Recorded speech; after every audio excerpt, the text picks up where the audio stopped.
Hello everyone, I'm Dr. Mine Kalyoncu, a pediatric pulmonologist from Marmara University, Division of Pediatric Pulmonology. Firstly, I would like to thank the organizing committee, BEAT PCD team, to giving me this chance to present here, and all participants are welcome. My first case is a challenging primary ciliary dyskinesia case with multi-system involvement. This patient is 14-year-old female patient. Her first visit to our clinic was when she was 12 years old. Her main complaint to our clinic, predictive wet cough for 9 years. Her medical history revealed that she was born full-time and was hospitalized intensive care unit due to hydrocephalus. And the patient had recurrent shunt dysfunction and replacement. She had mild mental retardation due to recurrent shunt dysfunction, and she got an operation for strabismus. She had parental consanguinity, and there was no family history of chronic lung disease. Since the age of 5 years, she has had persistent wet cough and frequent hospitalization due to pneumonia. She was diagnosed asthma at the age of 8, but her respiratory problems were ongoing despite inhaled steroid and montelukast treatment. In addition, she had persistent nasal symptoms. On physical examination, her weight and height were normal for age. On respiratory system examination, oxygen saturation was fine, 96% in room air. She had no clubbing, no tachypnea, and on lung auscultation, she had crepitations present over the bilateral infraaxillary, infrascapular regions. With this information, I'm asking the audience, what do you think of diagnosis and which test do you want next? That is a good question, Mine. Anything from the audience so far? If not, how about Guillaume? What would you think? Okay, I can ask you what is the criteria for the diagnostic of PCD by now? Sorry, I couldn't hear you. Sorry. Do you have information about the ENT involvement, for example, for the diagnostic of PCD? ENT information, do you ask me? Yes, that's it. The ENT involvement. You know, in PCD patients, you have respiratory involvement, but also yes. ENT involvement, and you don't talk about that in your presentation. ENT information was normal. Yes. Do you have practiced some complementary exams for diagnostic of this chronic bronchitis? Chronic? I couldn't understand again, sorry. Sorry. Do you have any complementary exams for going to the diagnosis of PCD or other causes, etiology of bronchitis, of wet cough? Okay. Actually, in this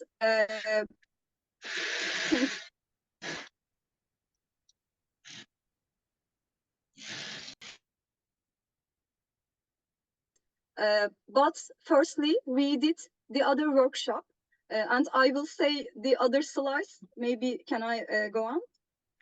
Just a second. We have okay.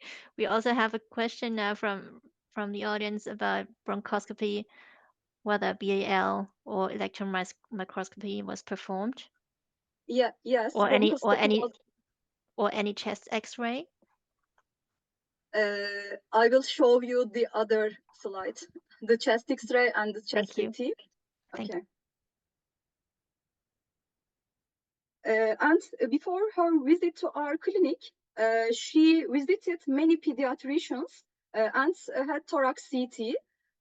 On the first image, you see the lung has bilateral paracardiac infiltration, especially lower zone, and behind her heart.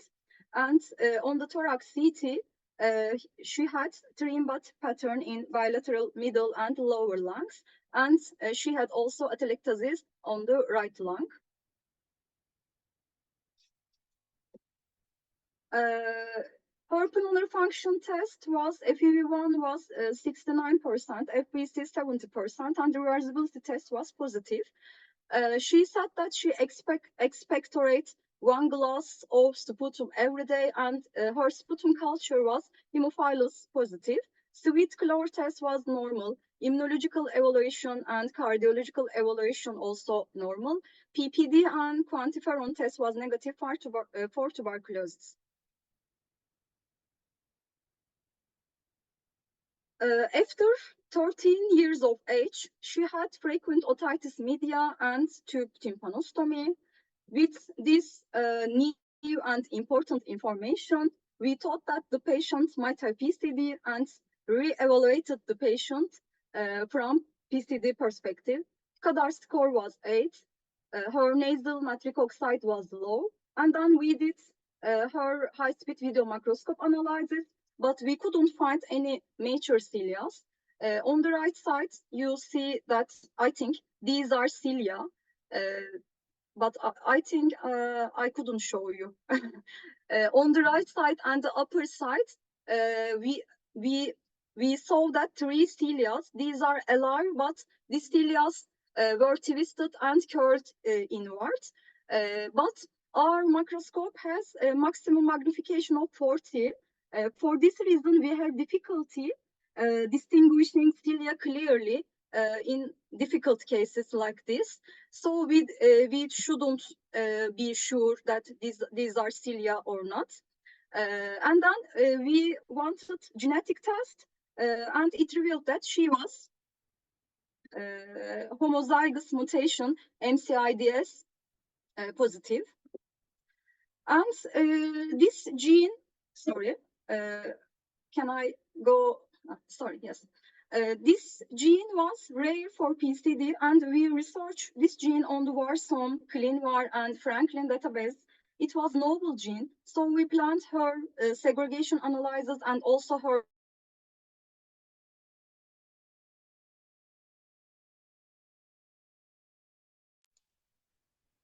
because we don't have Mina, can you repeat your last sentence, please? There's an internet connection. We plan her and her family segregation analysis. This is only the PCD genetic panel result, and also we plan that functional tests for ultrasacral test, because we don't have the immunofluorescence or electron microscopy.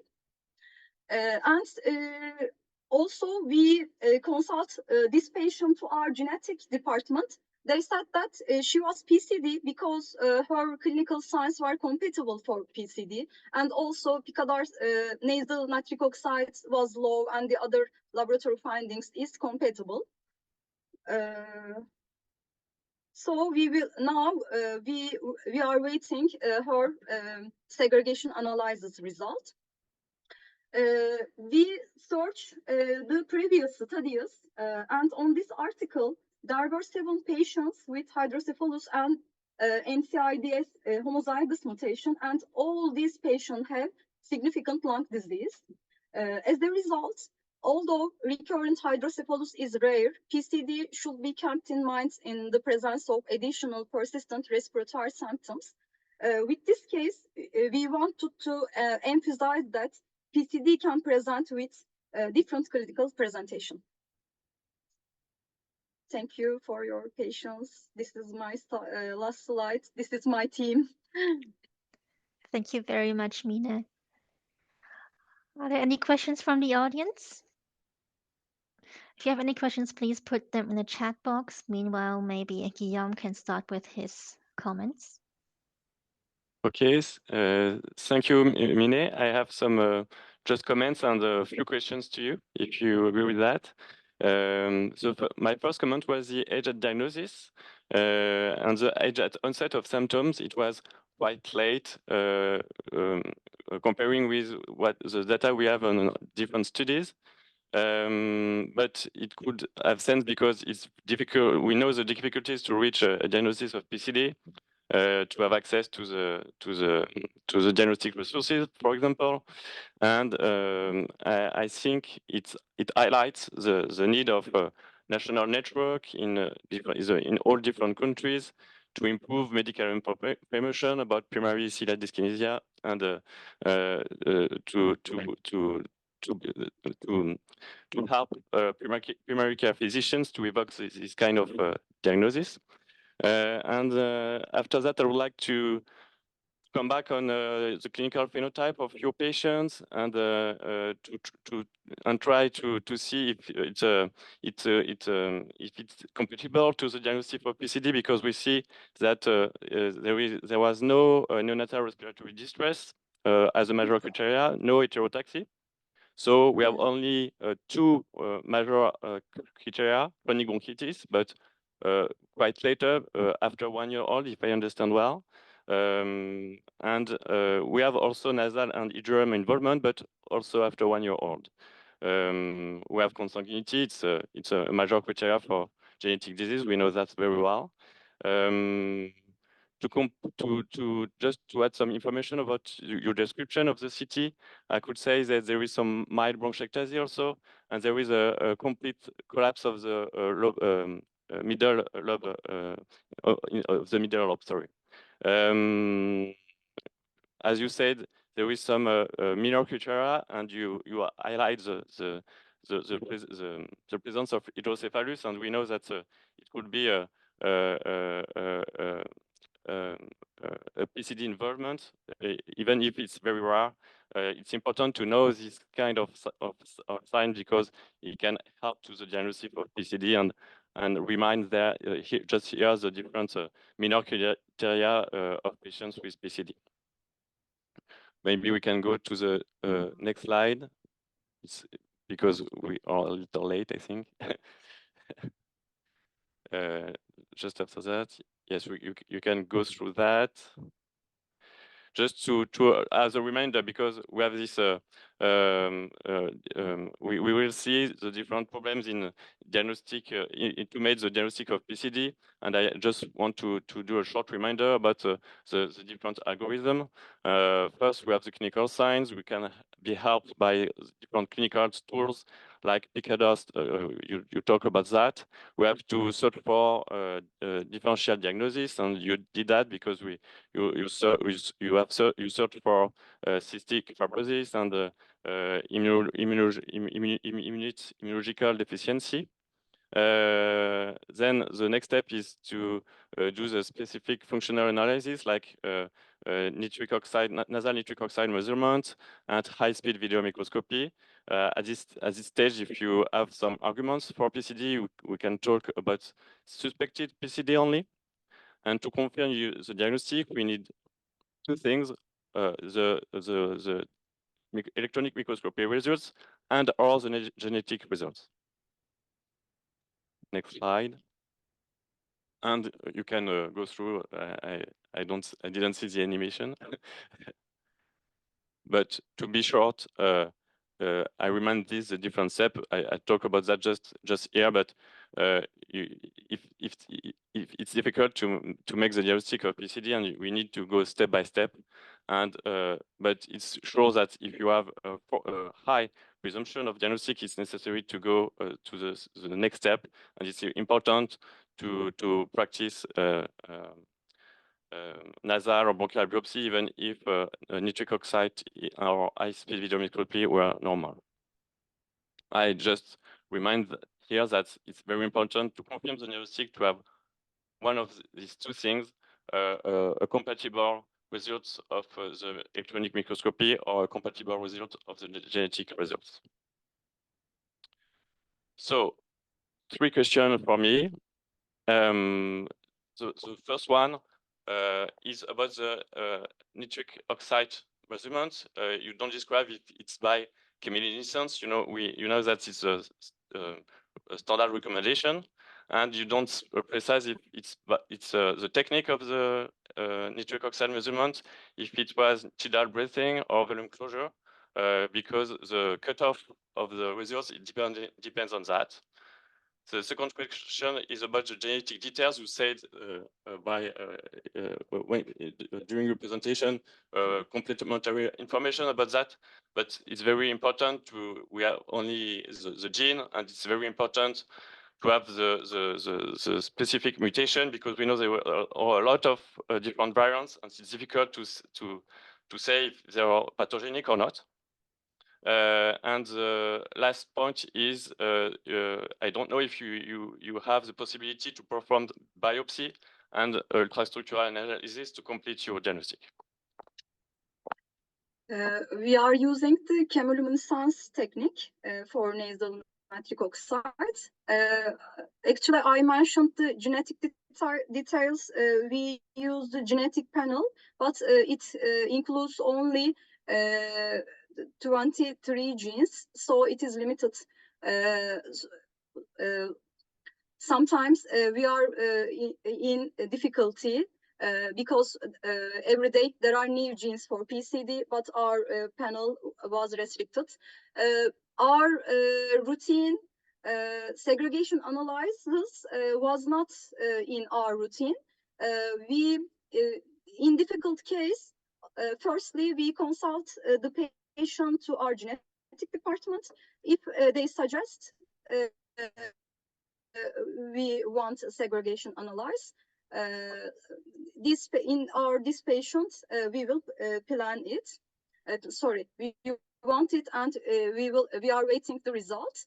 And ciliary biopsy or ultrastructural analyze, we use only high-speed video microscope and genetic test and nasal nitric oxide test. We don't have the other analyze in our center. Thank you very much for your answers. It's clear for me. Thank you, Mine. Just one question from me, maybe. Now, I guess this patient was treated multidisciplinary. Now, with his finding with the hydrocephalus, were other departments now also aware or even more knowledgeable about PCD, and have there been any internal multidisciplinary increased awareness for PCD in your department and hospital? Yes. Thank you. We have a question from the audience.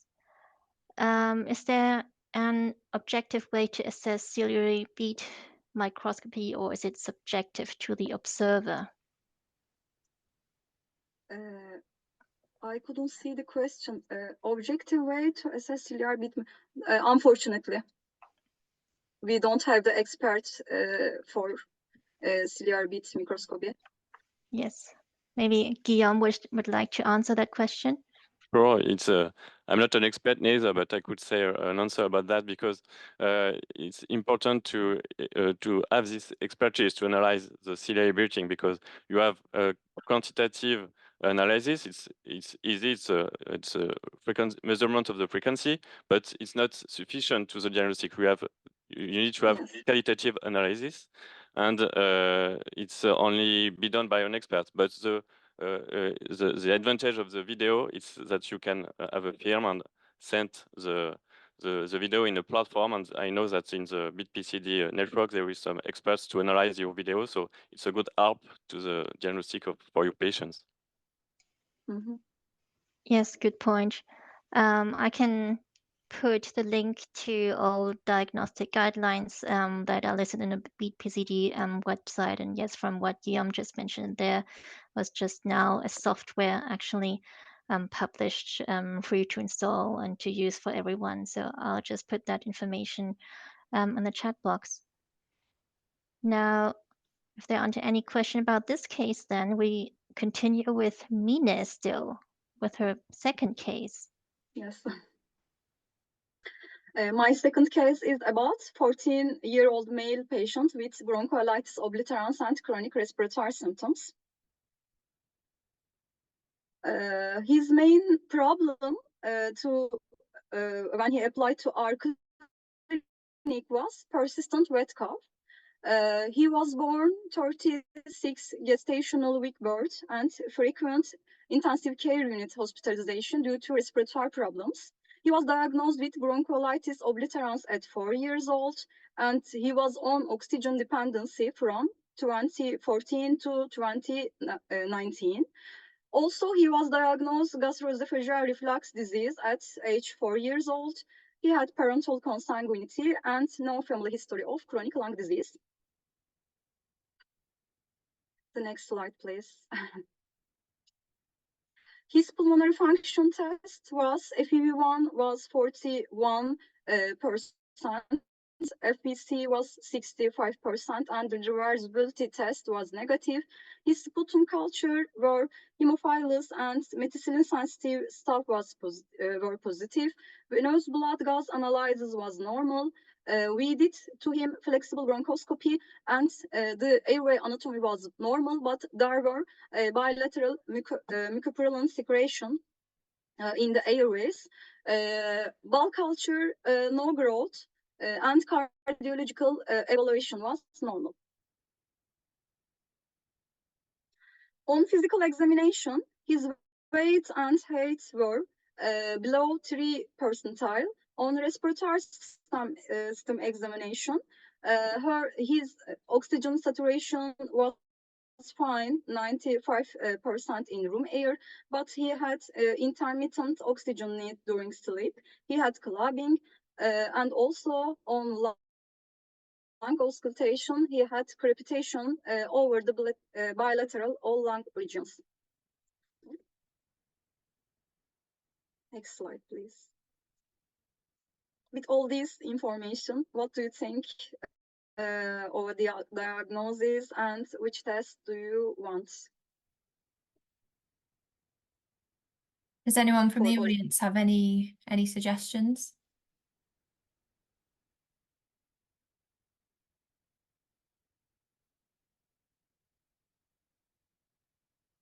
Screen for any immunodeficiency status. Chest CT.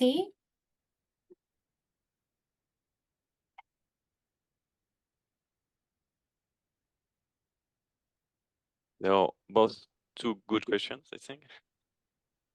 Yes. Sweat test, immunity test. Sweat test, yes.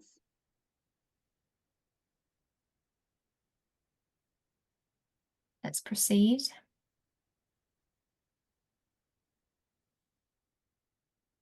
Yes, firstly, we did chest X-ray, the basic one. On the first picture, you see his lung had bilateral pericardiac reticulonodular infiltration. On thorax CT, he had 3 in-bud pattern in bilateral lower lungs, and also right lung middle lobe atelectasis. Next slide, please. Sweet chloride test was normal, immunological evaluation was normal, and quantiferon test was negative for tuberculosis.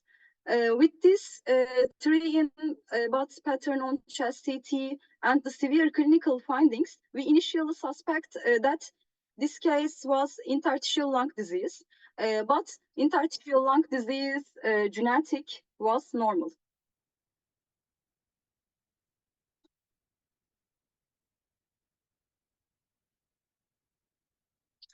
Then persistent nasal symptoms and positive sputum culture for hemophilus, and the Picadar score was 5, suggested a moderate possibility for PCD.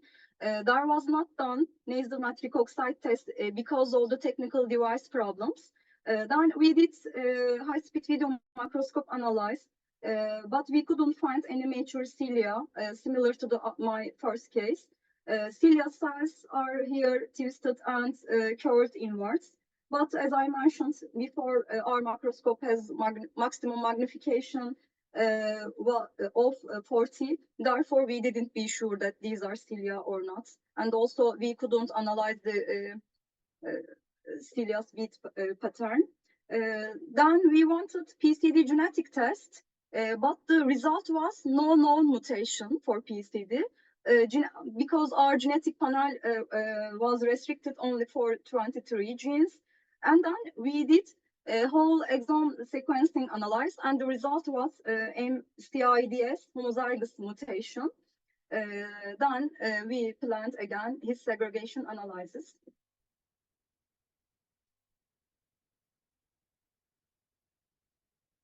Bronchiolitis obliterans is rare for PCD, but on this article, 7 patients with post-infectious bronchiolitis obliterans as the initial presentation of PCD have been described.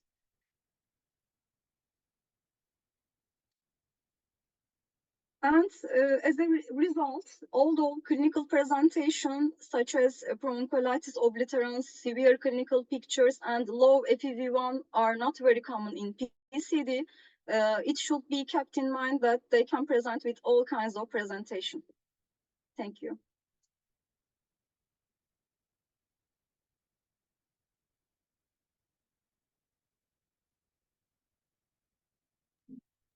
Thank you, Mine.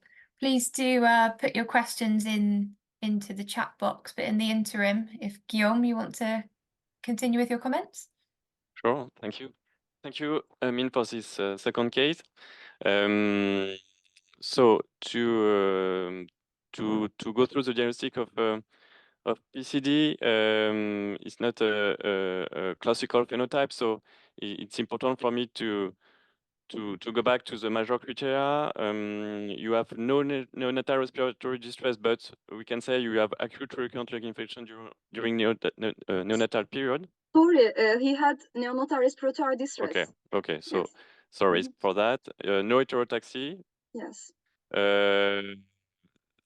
He's got a chronic cough, but also a surprising chronic respiratory failure, I think, because it's unusual to have oxygen requiring, and I think the respiratory phenotype is very classical of bronchiolitis obliterans. With at the CT, you described bronchiectasis, atelectasia, but we can say there is a kind of emphysema because and something like a high important thoracic distension, inflation, sorry, the thoracic inflation. And what is surprising is the LFT results with very low FEV1, for example. So it's a classical description of bronchiolitis obliterans. And for the diagnostic of PCD, we don't have neither the nasal or atrium involvement. So it's important to have precise results of the different paraclinal exams for the diagnostic of PCD. I think you said that you didn't practice nasal nitric oxide measurements. That's it. Yes. Maybe there is some question after that. Katie, next slide. Yes. I saw that you have searched for differential diagnostics, so it's okay. But I think it's very important to check for immune deficiency in this kind of case. I have some question about high video microscopy because it's difficult to analyze what you show. So, but I think you say some complementary information during your talk.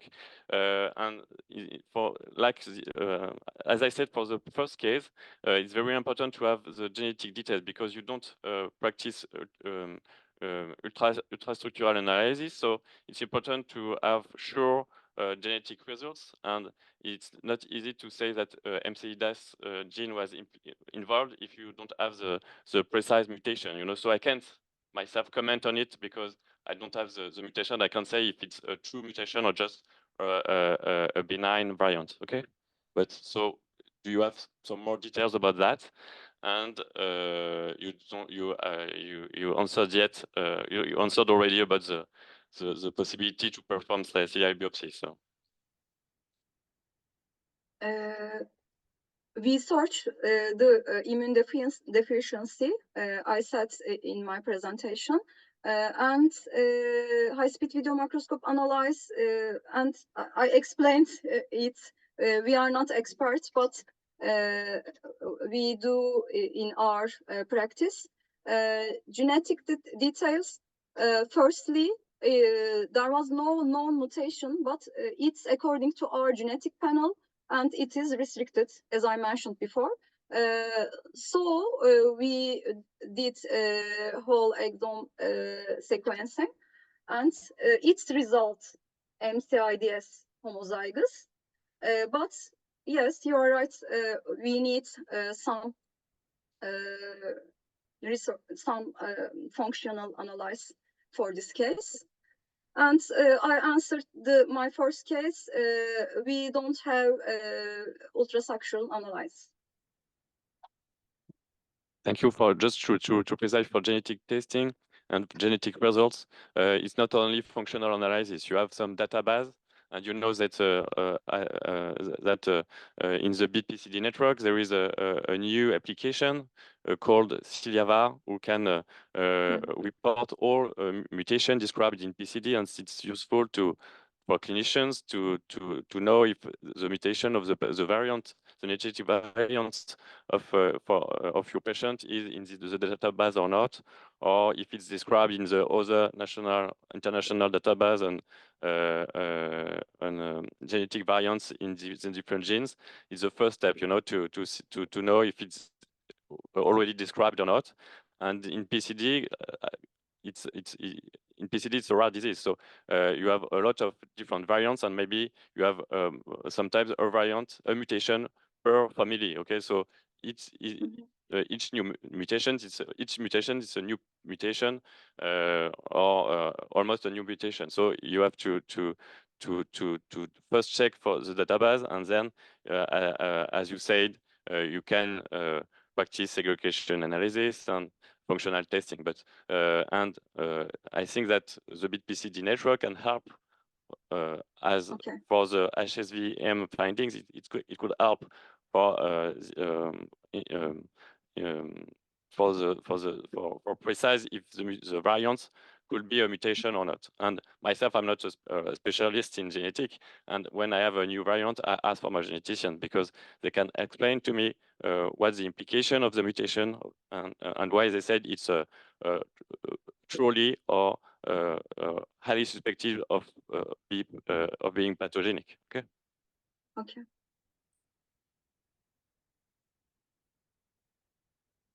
Thank you both. So we have one question from the audience. Is the sensitivity of Haemophilus influenzae in sputum culture for PCD significant when compared to other causes of bronchiectasis? Is there any studies showing the difference? This question is for me or Professor Guillaume? I don't know. Both of you. I don't know. What is the profile for your patient? It's a sensitive Haemophilus or not? Sorry? For your patient, is it sensitive Haemophilus or not? For bacteria, for antibiotics. Do you ask me the sensitivity for Haemophilus? For your patient? I don't know. You don't know. I don't think there is some study about that, about the resistance of Haemophilus. There is some description of the different bacteria in the different cohorts of PCD patients, but I'm not sure to have any information about the sensitivity of the different germs. It's logical to think that if there is repeated antibiotics for your patients, it could be resistant in term, but I think I'm not sure there is some data about that. Just clinical practice. So a question for myself in terms of the functional tests. For this patient specifically, are you planning to do any functional tests, and do you collaborate with other centres to get tests done when you don't have access to the equipment yourself?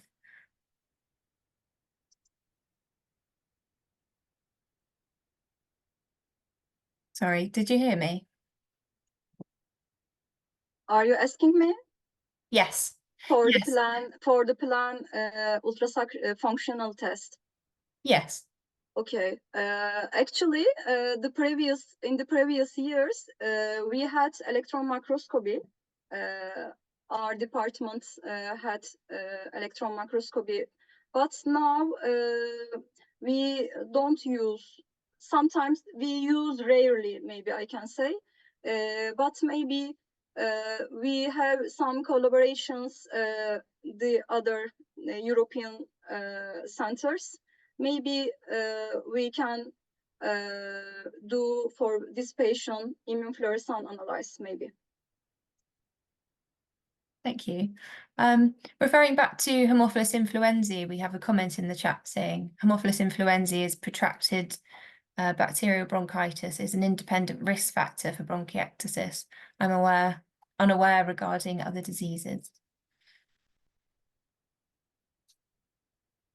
I totally agree with that. It's clear, but if I understood well the prior question about the presence or not of Haemophilus, the problem is that you easily find Haemophilus in patients with chronic bronchitis, so difficult to see to say in front of a patient with chronic wet cough if Haemophilus is predictive of PCD diagnostic. It's just associated with chronic bronchitis, I think, but and it's associated with bronchiectasis. So. Thank you. So with no more questions in the chat then, I'd like to thank you, Mino, for your case presentations. Excellent. And we'll move on to Denise.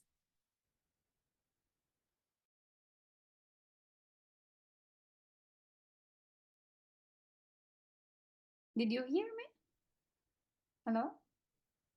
Hello, yes, we can hear you. Happy day to everyone. I am Deniz Mavi and I am a fellow at Istanbul Medeniyet University. First of all, I would like to thank you, the BEAT PCD team, for accepting our presentation.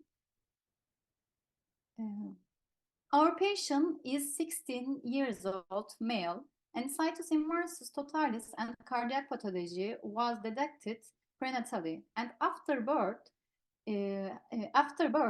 following by 45 days in neonatal intensive care unit due to neonatal respiratory distress. He is also underwent cardiac surgery after birth and again 2.5 years old.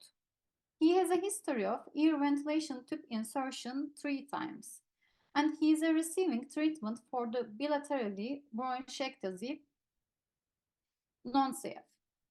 In family history, consanguinity was detected, and we are aware that one of his sisters has been diagnosed with PCD. And the other diagnostic testing weren't available our hospital, so we performed genetic testing, and we saw that homozygotes for CFAP 300 mutation, and additionally heterozygote for KCNQ1 associated with long QT syndrome were observed. He is receiving treatment propranolol for long QT syndrome and aspirin for cardiac condition post-surgery, and physiotherapy with inhalation for bronchiectasis. Oh, thank you. He admitted our clinic due to hemoptysis for past 2 days. Additionally, he has a dry cough and epistaxis. The daily amount of hemoptysis average around 100 ml, as you see in the image. When he was admitted or in clinic with oxygen saturation 89% at the room air.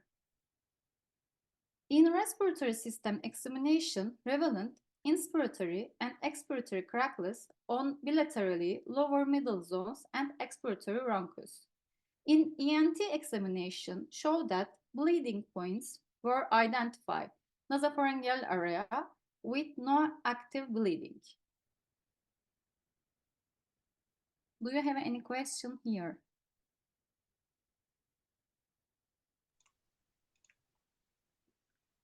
Thank you, Denise. First of all, any questions from the audience?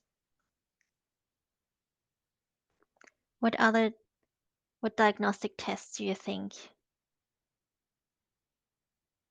would apply here? Any ideas? Guillaume, what do you think?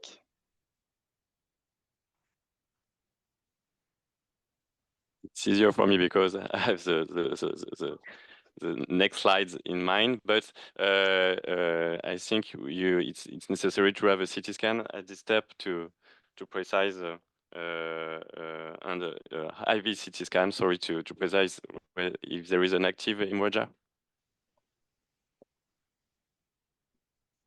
Thank you. That's a good point. Denise, would you like to continue? Yeah, of course. Of course, we first, in the chest X-ray, we observe mild reticularangular ground glass density in the lower middle right third, as you see. And the thoracic CT shown that extensive centroacinar infiltrates, interlobar septal technique, and bronchial wall technique in the right lower lobe. In the left lower lobe, widespread miliar centroacinar micronodular densities were noted in the posterobasal and laterobasal segments. And we initiated oxygen therapy. Via IV, vitamin K was administered once. And due to hemoptysis, we discounted aspirin and hypertonic saline inhalation. Because of the continued massive hemoptysis, fresh frozen plasma was given twice. What should be next step for the diagnosis?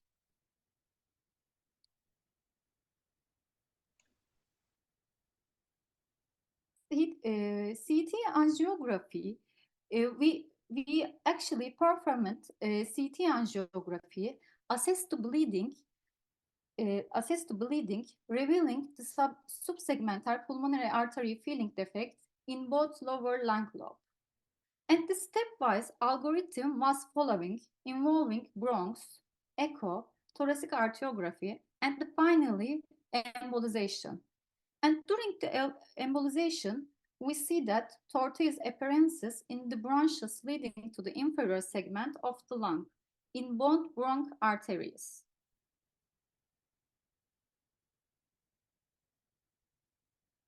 The bronchs didn't show active bleeding, and blood clots were observed to come from right lower lobe and the middle lobe. The cold saline was applied 4 times at the level of the right lung intermedius.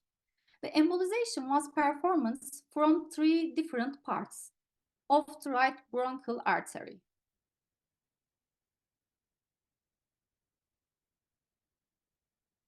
But the story didn't end. 2 days after, he had a chest pain, and his examination was normal. A repeat CT angiography showed that thrombus formation extended from the inferior vena cava to the left main pulmonary artery. And the thrombolytic was started with heparin. On the 15th-day heparinization, an enoxaparin therapy was initiated. During this time, he was consulted Paediatric Hematology Department, and thrombophily test detected normal.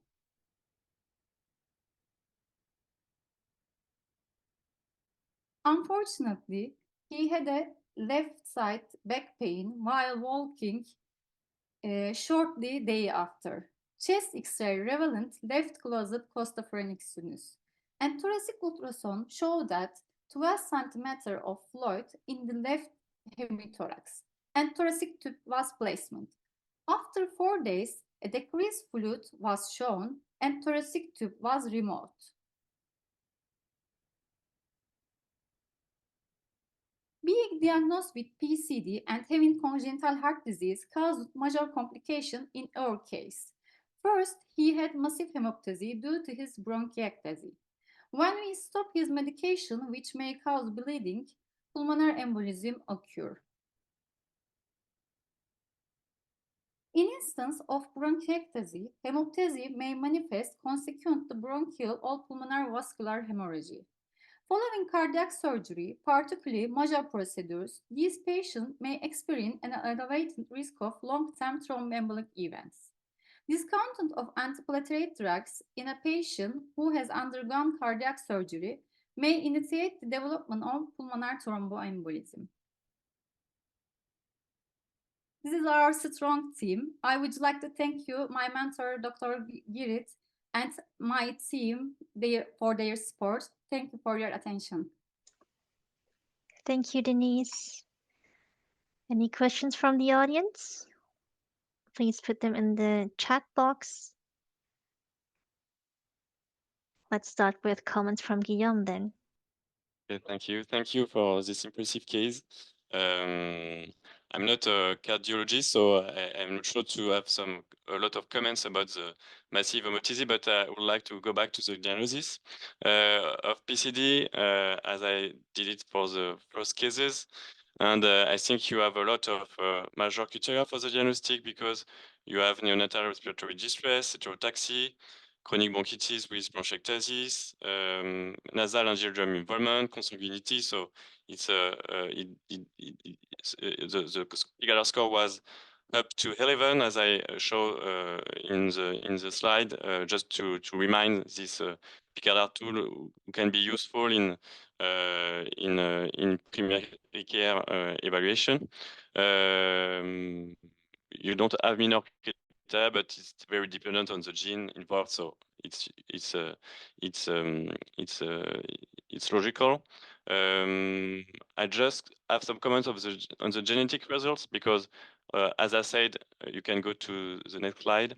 As I said before, I'm not a genetic specialist, so when I see a genetic result, I ask for my genetician, and I have the chance to have Marie Legendre as a genetician. So I asked her for your mutation, and she answered to me that it's a likely pathogenic variant, so a mutation, because the mutation is absent in the different database, so it's not described.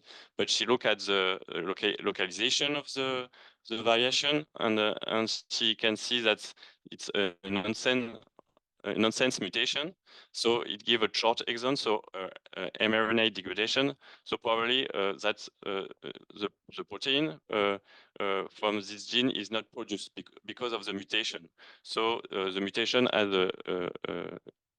a great impact of the production of the protein, so it's logical to be pathogenic. Okay, so as I said, it's very important to have the advices of genetic specialists in that kind of cases and to help you to analyze the genetic results. It's not for you, Denise, it's for all the audience. Next slide. So I have some questions because you don't describe a lot of other investigation. You say that there is a sibling with PCD. So I was interested in what kind of investigation you did for these patients, like nasal nitrococcygeal measurement, ciliary brushing, or biopsy, or only genetic testing. For the comment on the CT, I could say that I saw things, two major things, an alveolar pattern that could be linked to the alveolar hemorrhage, but we can see also micronodular pattern, and I would like to know if you check for bacteria or infection. We know that infection can cause hemoptysis in patients with bronchiectasis, so it could be an important but it's an important question to ask when you see an hemoptysis and almost in the case of massive hemorrhage. So my two questions. As I said, I have no comments of the management of this massive disease. It's very impressive, but I'm not at all a specialist of this question. Thank you very much for question.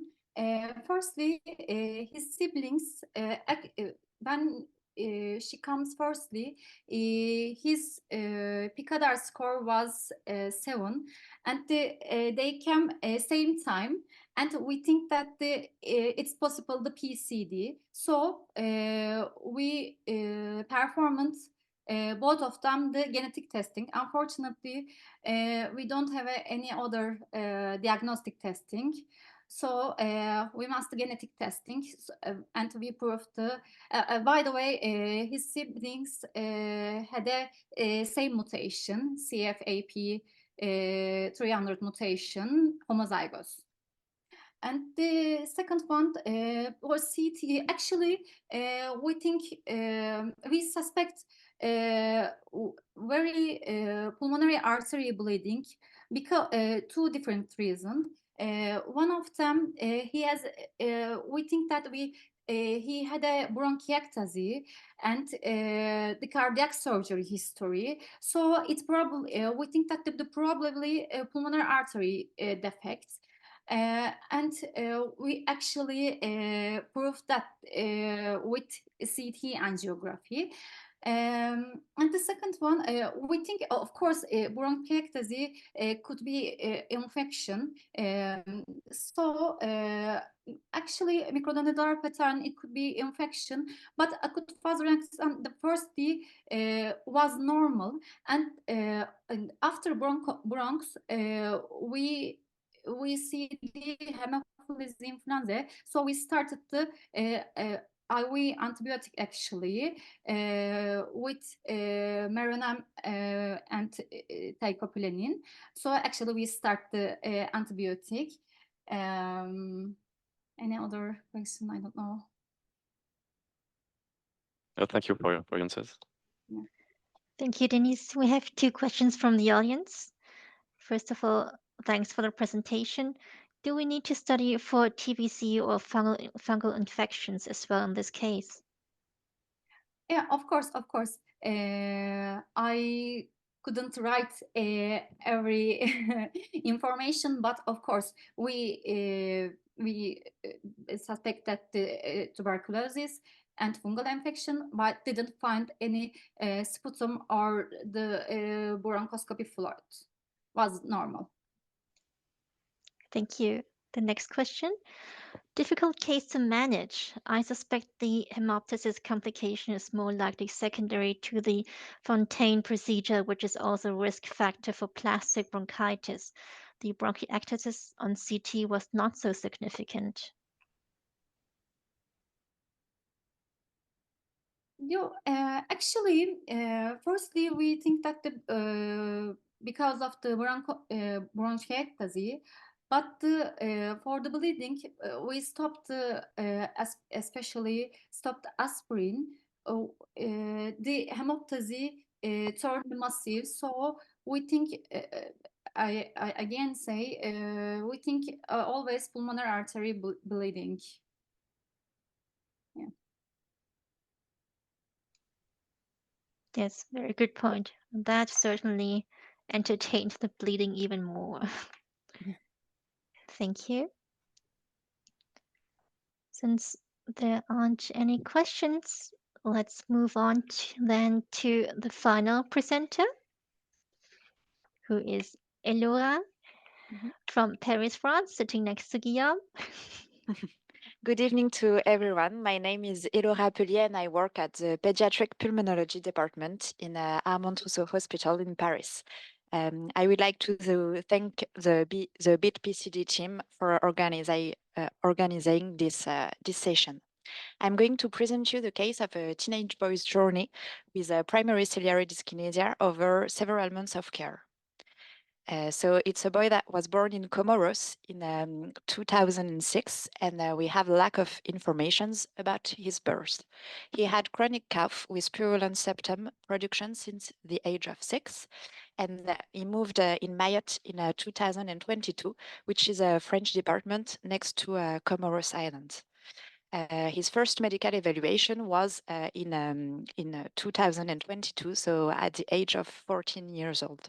His clinical symptoms at this time was mainly a diffuse wheezing with a chronic sinusitis, and they realized a chest CT scan that showed a situs inversus with a wide parenchymal destruction that was compatible with a Carter-Jenner syndrome. His pulmonary function test showed a severe obstructive respiratory disorder with FEV1 at 29% of predicted. That was compatible with a PCD case, so they did the genetic testing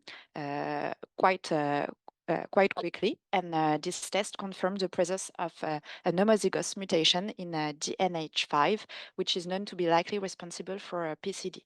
We had no familial analysis feasible, and this mutation is known to be a class 4 based on the American College of Medical Genetics and Genomics and the Association for Molecular Pathology guidelines that provide the framework for sequence variant interpretation.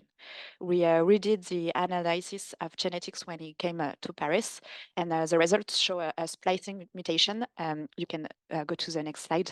That alters the splice of a site of intron, and it's not described in the GenomeAD databases, but this is a mutation that is probably responsible for a defective protein production or a non-functional truncated protein. So it's most likely responsible for a severe disease. So he went to metropolitan France in January 2023 when he was 16 years old, mostly to be closer to a lung transplant center. And we did his first evaluation in our hospital. He had a dyspnea while walking. He could walk like 100 or 150 meters, and then he had to stop. He had a daily cough with a green sputum. He also had daily chronic food vomiting with a weight stagnation for several months. And his weight when he came at our hospital was 37 kilograms, and his BMI was at 14.5. His oxygen saturation was at 95%, and he has a respiratory frequency at 16 per minute. We found diffuse crepitation when we examined him. When he arrived, his treatment was azithromycin 3 times a week, Symbicort, and oral nutritional supplements, but he vomited most of it.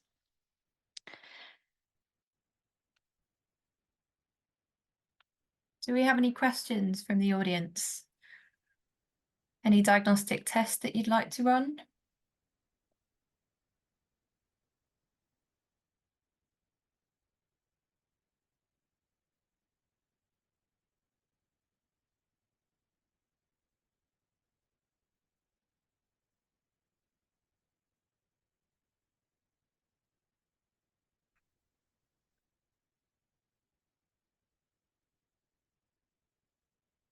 Perhaps you could continue and tell us what you did do. Okay. So we did a chest CT scan in January 2023 that showed a complete situs inversus as part of the already known Carter-Jenner syndrome. It showed predominant cylindrical and cystic bilateral bronchiectasis in the left middle lobe, lingula, and lower lobes, and it also showed the destruction and collapse of adjacent lung parenchyma. There were multiple micronodules suggestive of inflammatory or infectious origin. We also did a sinuses CT scan that showed in all sinuses hypodense filling and ethmoidal cells as well, and showed punctate calcification in the frontal sinus and some ethmoidal cells. We did our first pulmonary function testing in our center in early February, and we found the first expiratory volume in 1 second at 26%. That was extremely severe, with a ratio of FEV1 on FVC at 0.8. 57. That confirmed the results they had in Mayotte. And we also found a pulmonary inflation that was very important, with a ratio of the residual volume on the total lung capacity that was at 0.61. There were no improvement after bronchodilatator administration. And we also measured the nasal nitric oxide that was collapsed at 14 ppb. We used the method with the breath hold, and we used chemiluminescent NO analyzers that displayed the real-time NO curve on the screen and sampling the air at similar rates. We did an oximetry overnight, and it was normal in January. And we also did a blood gas analysis that showed a severe hypoxemia with an arterial pressure in oxygen at 740, but with a normocapnia. We did a bronchoscopic examination, mostly to realize a biopsy, because he didn't had any, even if we knew that it was very likely to be a PCD with the genetic results. So we found widespread and abundant tracheobronchial yellow secretions. There were moderate and homogeneous inflammation. We also did a methylene blue test to be sure there was no fistula, because he had this story of daily vomiting, and it was negative. We found a Streptococcus pneumoniae that was sensitive to ceftriaxone, and the specific culture for Pseudomonas aeruginosa was negative. Unfortunately, the bronchial biopsy was not contributive, and we couldn't study the ciliated cells, and the ultrastructural was not possible. So to sum up a little bit this case, it's the story of a boy that didn't have medical care until he was 15 years old, and he presented with a severe respiratory failure. So he had to come to metropolitan France to be closer to a lung transplant center. When he arrived, he was hospitalized in Paediatric Pulmonology department for 1 month, and he could have respiratory physiotherapy with a drainage technique 2 to 3 times a day. And he also learned to do some exercise by himself to be able to continue this treatment. He had an intravenous ceftriaxone treatment, and he also had a nutritional care. Initially, we tried to do a nocturnal enteral nutrition, but he didn't support it, so we pursued the oral nutriments. And we planned the first medical appointment for a lung transplant. That we found very interesting with this case is evolution clinically and functionally, because I show you here the results in November, so with 9 months of evolution, and he weighed in 10 more kilograms. His BMI is now 17.7. Concerning his clinical symptoms, he still have daily productive cough, but with white sputum, that is less a problem for him. He doesn't have any dyspnea with exercise. Even if he only do limited efforts, he can walk much longer than before. And concerning his pulmonary function testing, his FEV1 is now at 69% of predictive, so it's very less severe than before, and the ratio of FEV1 on FVC is at 0.76. That is close to normal. His blood gas analysis also improved, with an arterial pressure of oxygen at 80, and we didn't do the CT scan for follow-up yet, but we are planning to do it a bit later. So the interesting things with this case is the impact of care over 9 months with a boy that didn't have it before, and it showed a very important clinical improvement, with an improvement also of the pulmonary function testing and a weight gain. And he didn't have yet his consultation for lung transplant, because it's not planned for a close future. Thank you very much for your attention. Thank you very much for taking us on that journey. Please do ask your questions in the chat. We have one in there at the moment from Nazanin. What is your recommendation for diagnosis when there is no access to nasal NO and electron microscopy? I can say a word about this because it's interesting to comment that. As you see in the algorithm, it's very important to practice this kind of exam to be sure of the diagnosis of PCD. But we know that it's the access of this kind of analysis is not easy, and it could be difficult to do it in all the countries. And it's the interest of the international collaboration, because if you can do the sample, if you can learn to do the biopsy, what is not so complicated, you can't. If you're well organized with your histologist, you can send the sample, make photos, or send the photo of the sample in other countries for expertise. So it could be a way to have this kind of analysis without do it yourself in your country. I think it's the objective of the international collaboration. Thanks, Guillaume. Next question we have is, what was the cause of recurrent vomiting? Did it resolve over time with rehabilitation? It was probably because of the frequent cough and the expectorations that were very important and that caused vomiting, and it did resolve over time. That helped him wait in. Thank you. While the audience are thinking of some more questions, would you like to continue with your comments, Guillaume? Okay, thank you.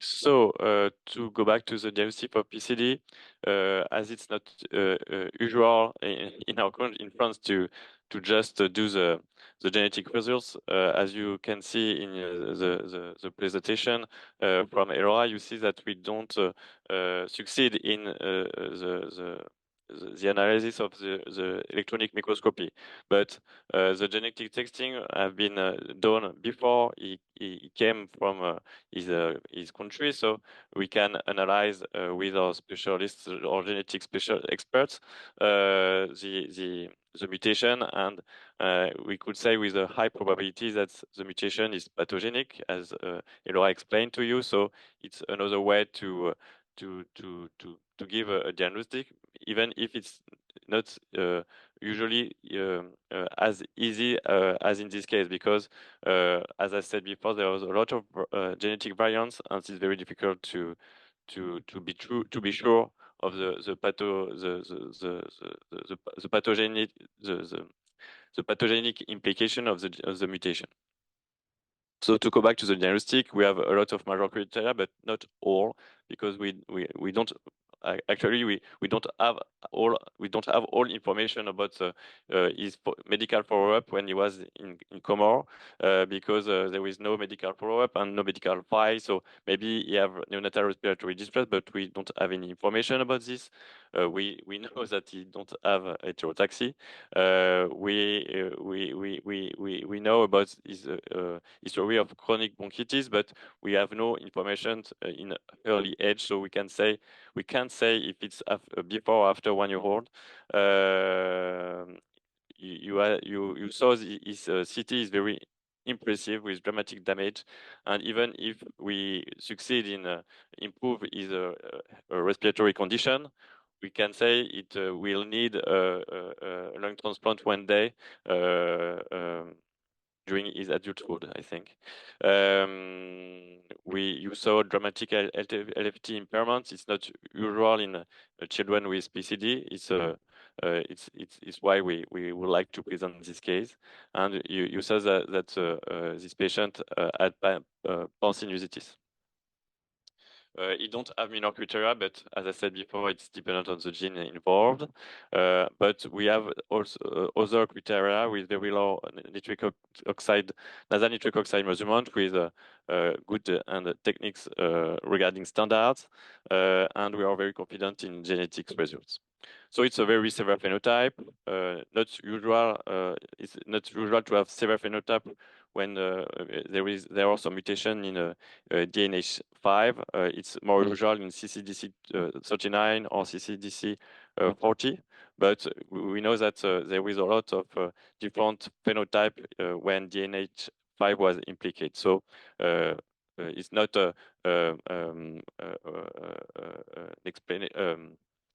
we don't have to we are sure of the genetic results, so we can say it's DNH5 which is implicated. What is interesting in this case is also that it was very severe, but with usual management, we succeed in improving his health status, his respiratory status, his respiratory condition, his nutrition health, and as you saw in this presentation, you see that we succeed in doing that in a very short time, because 6-9 months is very short regarding his history of medical care up to that point. So we know that we don't have recent management guidelines on PCD patients, but we know that what is important is a multidisciplinary approach with air clearance by physiotherapy, exercise, eventually it's not proven, but glycolytic, hypertonic saline nebulization. We know that it's very important to manage the infection with a regular follow-up of bacterial of the bacteria on the swabs, and to treat if we found an infection, a bacteria, and if there is a sign of infection. Sorry, you know, it's important to have a good childhood immunization against flu, against pneumococcus. And we can propose also anti-inflammatory therapy like azithromycin. I suppose that everyone knows the European collaboratory study about the effect of azithromycin in PCD patients. And what is often forgotten and very important, it's good to have a multidisciplinary approach with ENT specialists, because we know that chronic rhinitis is not a severe condition, but it could impact their quality of life a lot. So it's necessary to help patients to treat the nasal symptoms and the ear drop symptoms correctly. So by chance, for the moment, lung transplantation is no longer being considered for this patient. But as I said before, regarding to the results of this CT, it's probably a question we will have to have later in this follow-up.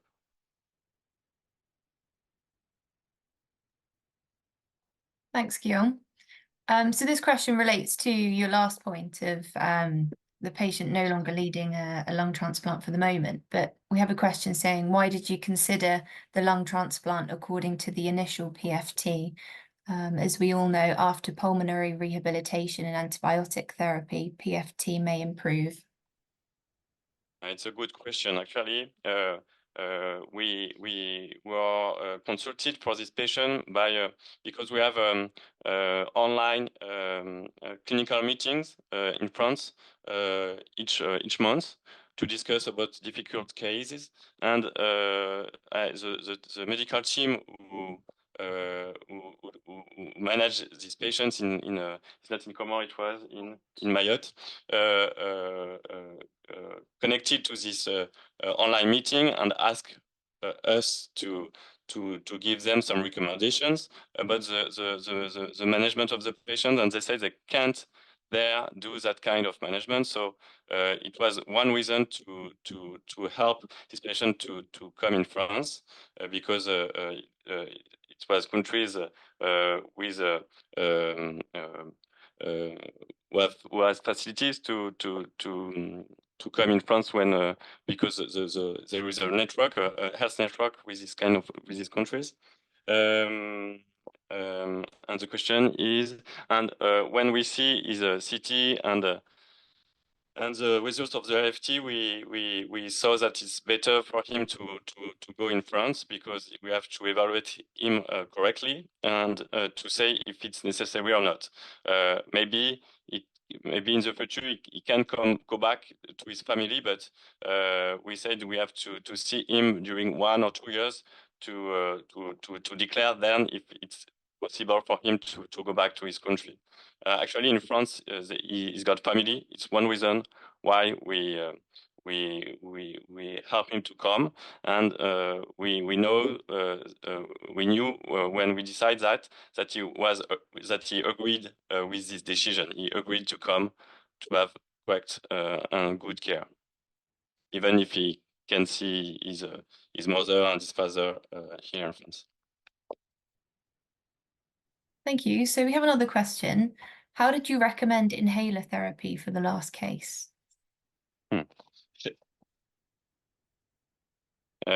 Actually, it's not proven therapy. So as usual, when you have a patient with chronic bronchitis, you can try a different therapy, and you know that nebulized inhaler therapy can be help. But I think we tested that with him, and we don't see a major benefit for improving his health and his respiratory condition. So we stop that later. So what I say it's that it's important to test, but it's important to reevaluate, to check if it's good or not. Thank you. Another question. Is it 3% or 7 in concentration? I'm sorry if I missed it. I think it was 7 because in France we have easily access to the 7th